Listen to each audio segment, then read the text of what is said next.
ಈ ವಿಡಿಯೋ ಪೂರ್ತಿಯಾಗಿ ನೋಡಿ. ಕಲೆಯ ಹೆಸರು ವೀರಗಾಸೆ ಅಂತೇಳಿ. ಇದೊಂದು ಜನಪದ ಕಲೆ.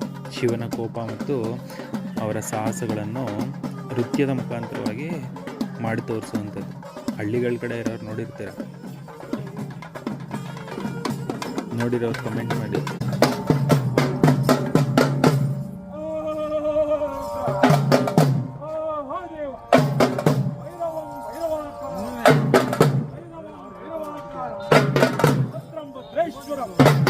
ರುದ್ರಂ ರುದ್ರಗಣಾಧೀಶಂ ವೀರಭದ್ರಂ ಮಹಾಂಬಜೆ